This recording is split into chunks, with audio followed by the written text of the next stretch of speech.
Après, on a l'activité de Tezos qui explose. Donc là, vous voyez, hein, vous avez les transactions de Tezos et vous avez les transactions de Tezos qui utilisent un smart contract. Donc c'est le rouge. Vous voyez que ça a explosé et vous voyez que les transactions globales de Tezos ont explosé. Alors pourquoi les transactions ont explosé?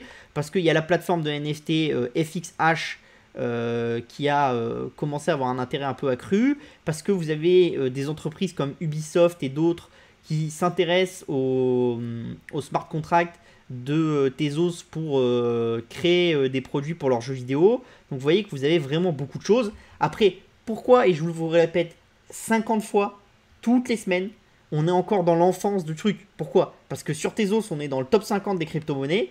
Combien d'adresses actives? 300 000. C'est ridicule. C'est ridicule.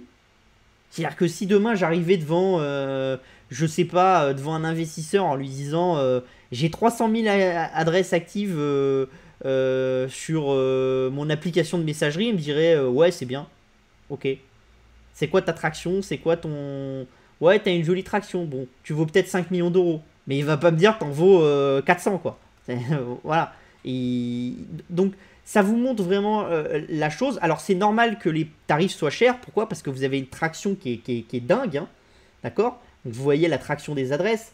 On était en 2018, il n'y en avait quasiment pas. Et là, vous voyez que vous avez une traction qui est dingue. Et donc, l'histoire, c'est de savoir si cette traction va continuer, un peu comme on a eu sur comment ça s'appelle, sur Internet et sur tous ce genre de support. Et vous vous dites que si cette traction continue, bah là, vous êtes à 300 000 adresses. À la moitié de l'année, vous êtes à 1 million. À la fin de l'année, vous êtes à 4. L'année prochaine, à 10. 12, 20, 32, 40, voilà. Et dans 10 ans, vous êtes à plusieurs milliards d'adresses.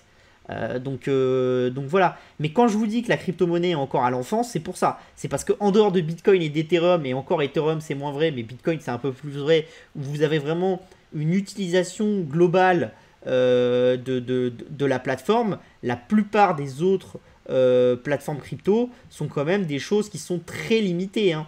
Et la plupart des autres blockchains sont quand même assez limitées. Et on est encore à l'enfance de l'utilisation. On n'a pas eu le déploiement massif. Et donc vous vous doutez bien que si le déploiement maintenant, il crée une valeur X pour l'industrie de la crypto-monnaie, même si effectivement, plus vous allez avoir un truc qui est gros, plus généralement ce que vous rapporte chaque utilisateur devient un peu plus limité qu'avant, d'accord? Parce que les utilisateurs utilisent un peu moins. Là, vous avez que des utilisateurs ultra actifs parce que c'est des gens qui sont au début et qui sont des early adopters. Donc, ils ont tendance à dépenser beaucoup et à être ultra actifs. Donc, ça va un petit peu diminuer votre valeur par utilisateur, mais vous voyez bien que ça va être largement compensé par le nombre de nouveaux utilisateurs que vous allez rentrer dans l'écosystème. Donc vous vous dites bien que le potentiel de création de valeur dans les crypto-monnaies, il est très très important, et on est encore au moment où on gratte la surface du truc, et où il y a énormément de choses à faire. Donc là, vous voyez la même chose, hein, vous avez les adresses actives, on les a en plus haut, vous voyez quand même que c'est considérable. Et vous voyez que là où pendant très longtemps Tezos n'avait pas de smart contract, ils ont commencé en janvier 2020 et en moins d'un an, les adresses actives avec des smart contracts ont rejoint les autres adresses actives.